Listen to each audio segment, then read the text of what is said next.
नमस्कार दोस्तों इस बार पाकिस्तान ने अपना 80वें नंबर का स्वतंत्रता दिवस है वो सेलिब्रेट किया है। इस बार भारत ने भी अपना 80वें नंबर का स्वतंत्रता दिवस सेलिब्रेट किया है, पाकिस्तान ने भी सेलिब्रेट किया है।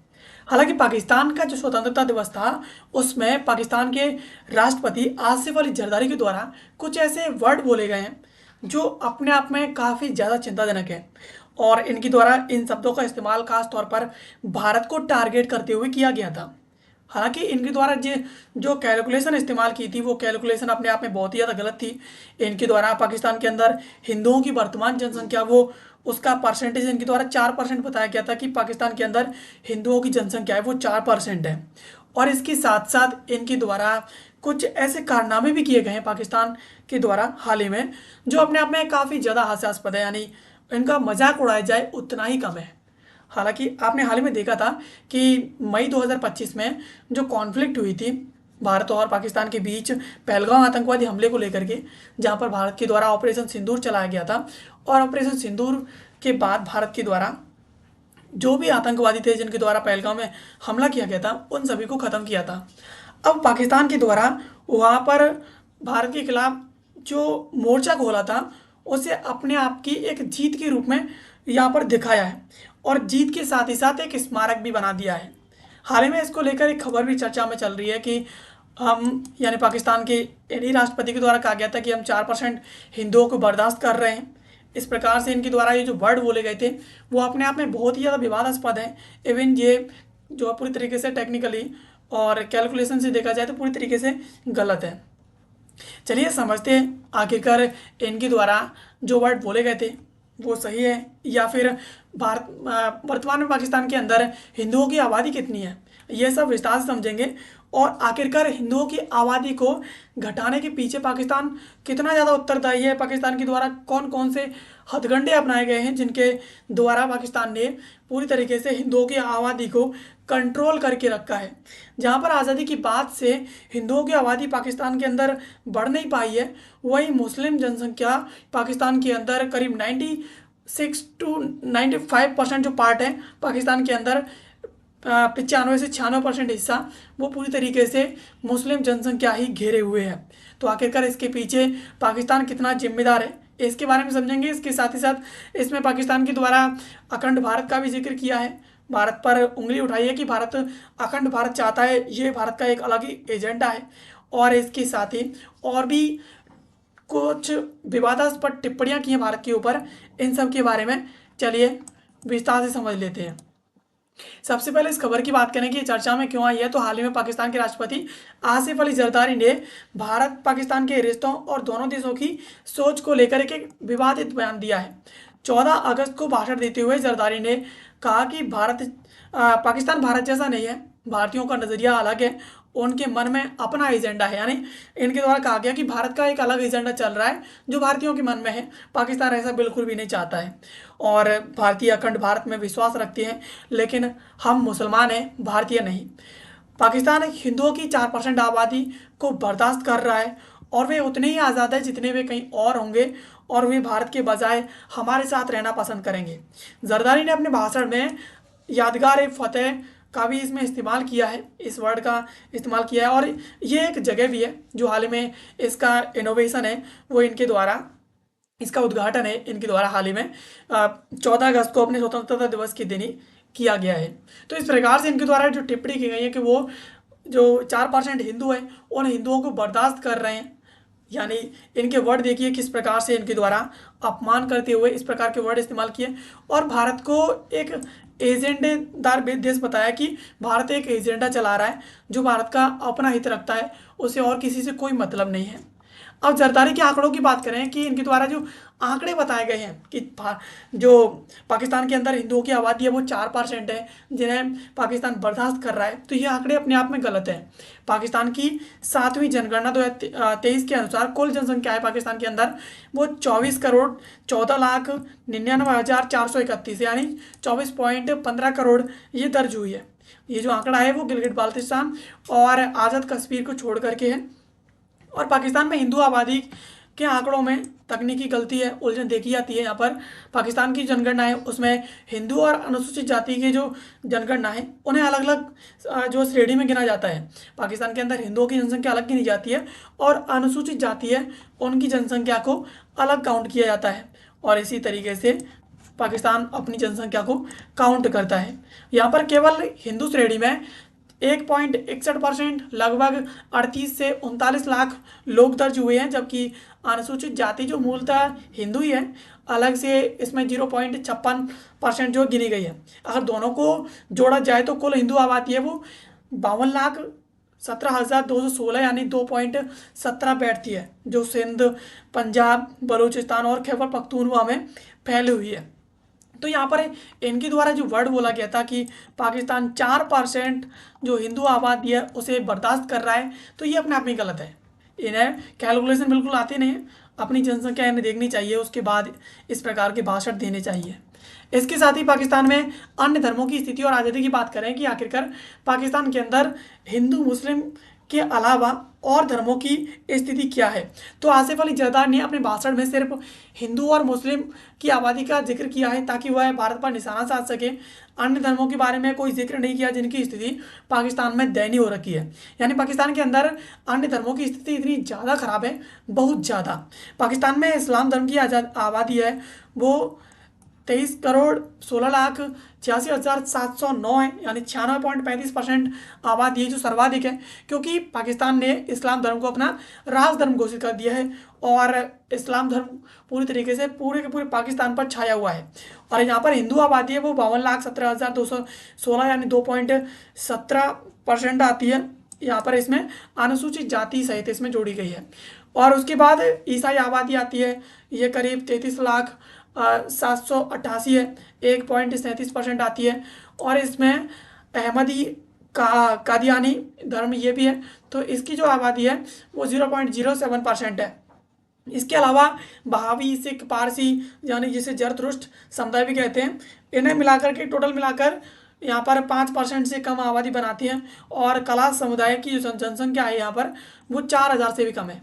यानी यहाँ पर पूरी की पूरी कहें तो 96% जो जनसंख्या है वो मुस्लिम धर्म की है। और इसके बाद जो बाकी 4% जनसंख्या बचती है, 4% में भी कम है यहाँ पर, तो वो जो जनसंख्या बचती है उसमें बाकी सभी धर्म आ जाते हैं। इसके साथ ही यहाँ पर टोटल पाकिस्तान की जनगणना की बात करें कि पाकिस्तान के अंदर किस धर्म की कैसी स्थिति है, तो ये जनगणना है पाकिस्तान की साल 2023 की। आधिकारिक धर्मवार यहाँ पर जो PBS टेबल 9 है उसके अनुसार रिकॉर्ड दिए गए हैं। यहाँ पर पाकिस्तान की जो कुल जनसंख्या है साल 2023 की जनगणना के अनुसार वो है 24,04,58,079 यानी 100% जनसंख्या है। इसमें मुस्लिम जनसंख्या है वो 96.35% है, सबसे अधिक। उसके बाद हिंदू जनसंख्या आती है यहाँ पर 1.61, और इसके साथ ही यहाँ पर ईसाई जनसंख्या आती है 1.37। अनुसूचित जाति आती है शेड्यूल कास्ट, इसमें ये 0.56% आती है। कादियानी और अहमदी इसमें 0.7% आती है। सिख इसमें 0.066% आती है। अन्य में यहाँ पर बहावी और कलाश यहाँ पर जनजाति भी है, यहाँ पर रहती है, तो वो यहाँ पर 0.03% है। पारसी धर्म की बात करें तो 0.01% है। यानी यहाँ पर पूरी तरीके से देखा जाए तो टोटल पूरी 96% जो पार्ट है ना उसमें मुस्लिम धर्म है। और इसके बाद जो 4% पार्ट बचता है, 4% से भी कम पार्ट बचता है, उस पार्ट में यहाँ पर पूरी तरीके से हिंदू जनसंख्या और बाकी अन्य जो धर्म है वो बचते हैं। तो जिस प्रकार से इनके महान राष्ट्रपति के द्वारा जो वक्तव्य बोले गए थे कि पाकिस्तान 4% हिंदुओं को बर्दाश्त कर रहा है, यानी उनके द्वारा बाकी सभी जो धर्म है उन सभी धर्मों को हिंदुओं में काउंट कर लिया गया था, तभी उनके द्वारा इस प्रकार के जो वर्ड थे वो बोले गए थे।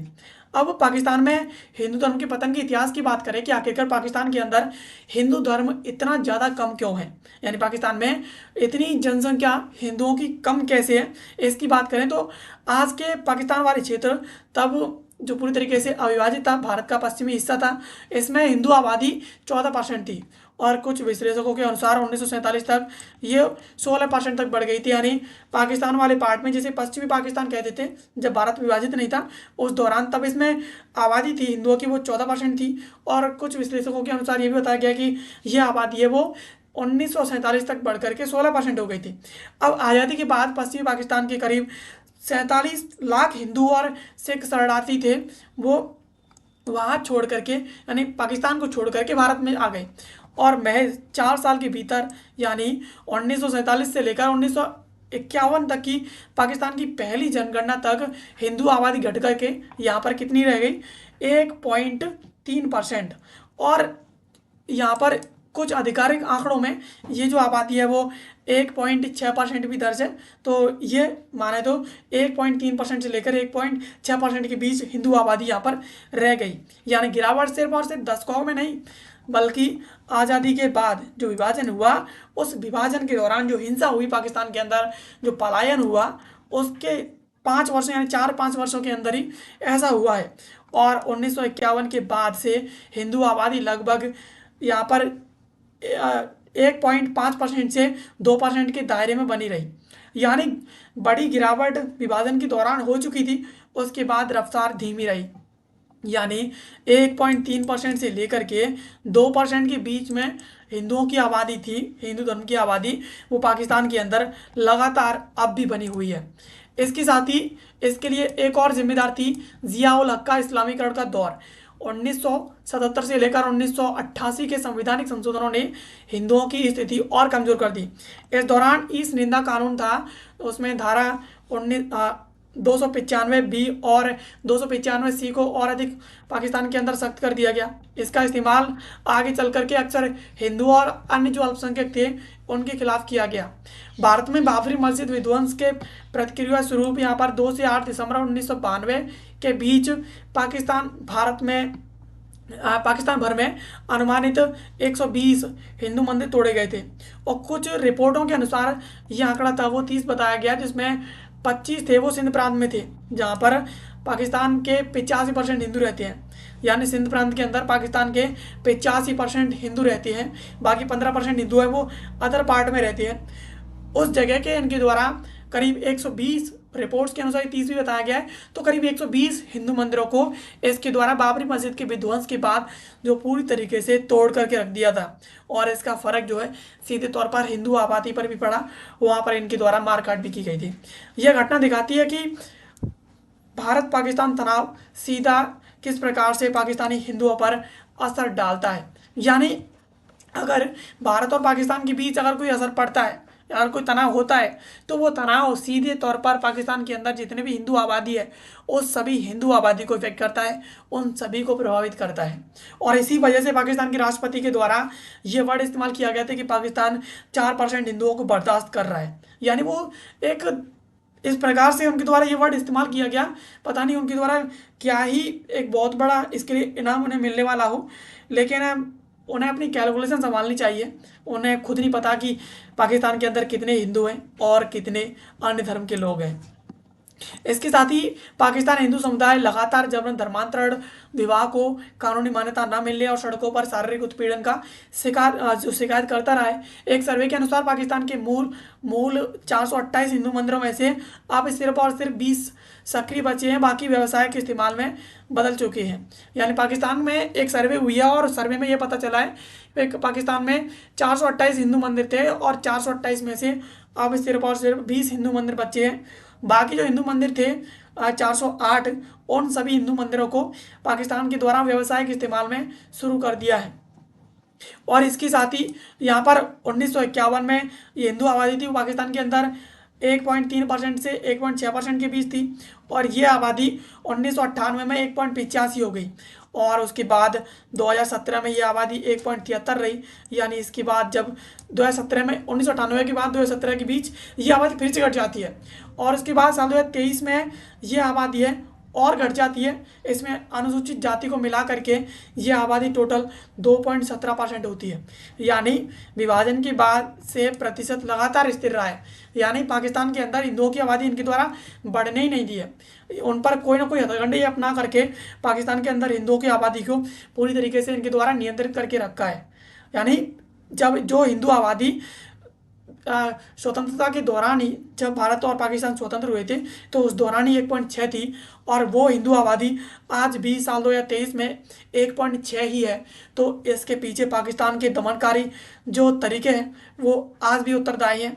पाकिस्तान लगातार हिंदुओं के खिलाफ जो दमनकारी जो तरीके हैं वो लगातार अपनाता आ रहा है, और यही वजह है कि पाकिस्तान के अंदर हिंदुओं की आबादी पाकिस्तान के द्वारा बढ़ने ही नहीं दी है।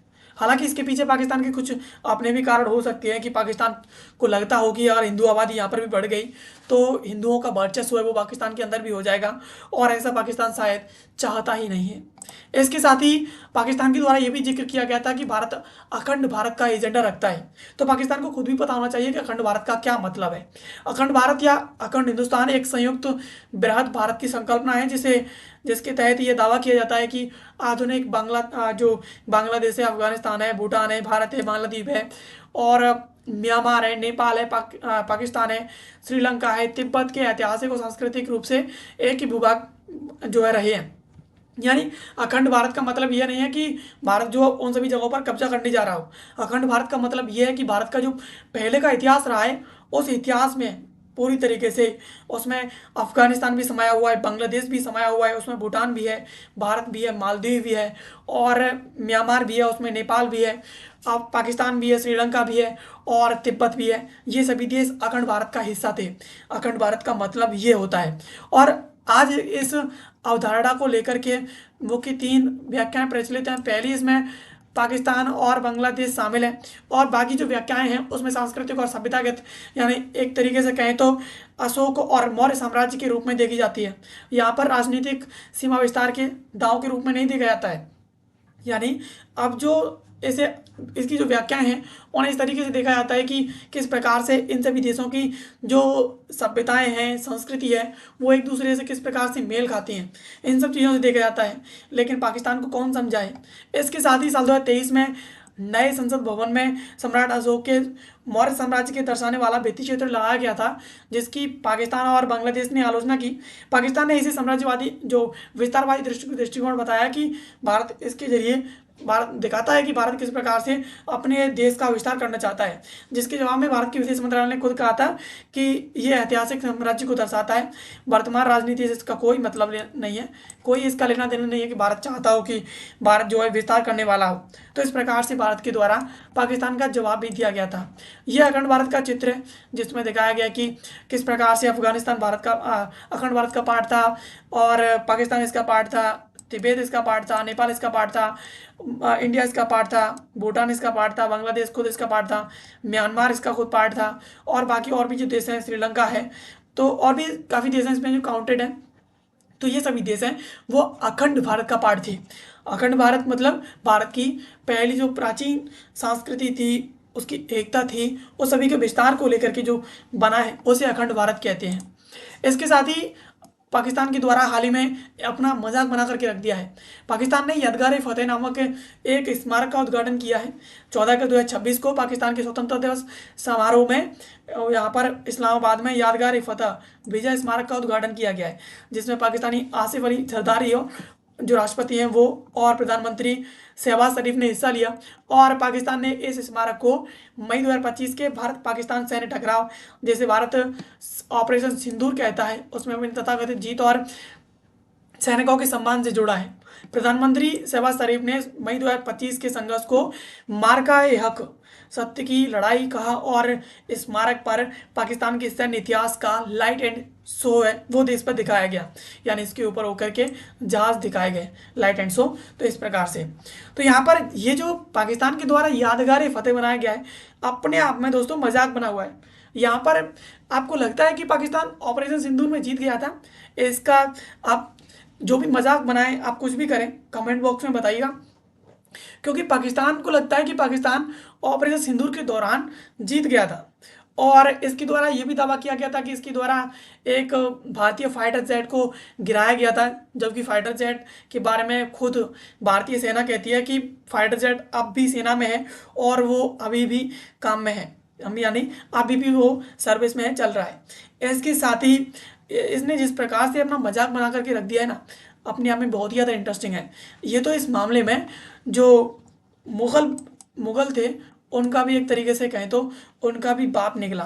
यानी क्या है, किस प्रकार से बोले इसे, अलग तरीके से हार गया, उसके बावजूद भी इसने अपने आप को दुनिया में एक शहंशाह, यानी कहे तो एक तौर पर मेरे को ये भी लगता है कि ये अपने आप की नाक बजाना चाहता है।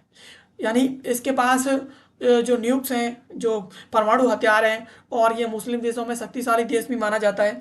तो इस प्रकार से ये अपनी इज्जत बचाना चाहता है, और इसी वजह से इसके द्वारा ये एक प्रकार का स्मारक बनाया गया है, ताकि मुस्लिम देशों के अंदर पाकिस्तान की जो छाप है वो बनी रहे। इसके साथ ही भारत और पाकिस्तान को एक दूसरे से अलग बनाने वाले तथ्यों की बात करें तो यहाँ पर भारत और पाकिस्तान का कोई कंपेयर ही नहीं है कि भारत और पाकिस्तान को एक दूसरे से कंपेयर किया जाए।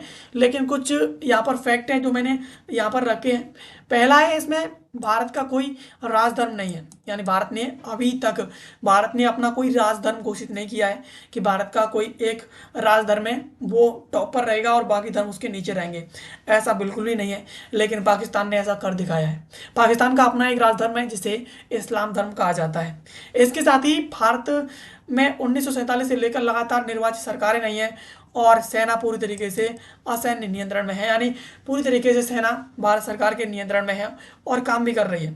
लेकिन पाकिस्तान के अंदर कई बार तख्तापलट हो चुका है और सैन्य शासन लागू हो चुका है। वर्तमान की स्थिति भी ऐसी है कि पाकिस्तान के अंदर लग रहा है कि सैनिक शासन ही है।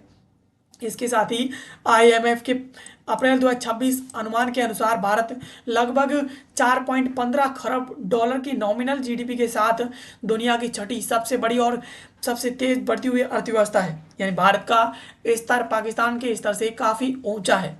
और इसके साथ ही पाकिस्तान की स्थिति देखी जाए तो पाकिस्तान की स्थिति अभी भी इतनी ख़राब है कि वो आईएमएफ से लोन ले रहा है, और लोन ले करके उसकी जो अर्थव्यवस्था है वो 3% पर अटकी हुई है। और विभाजन के समय पाकिस्तान तत्कालीन पश्चिमी हिस्से में गैर मुस्लिम आबादी थी वो पाकिस्तान की, वो करीब 14.23% थी, जो अब घट करके 3.4% रह गई है। जबकि भारत में मुस्लिम आबादी 1951 के करीब थी, वो 9.8% थी, और वो साल 2011 में बढ़ करके 14.2% हो गई है।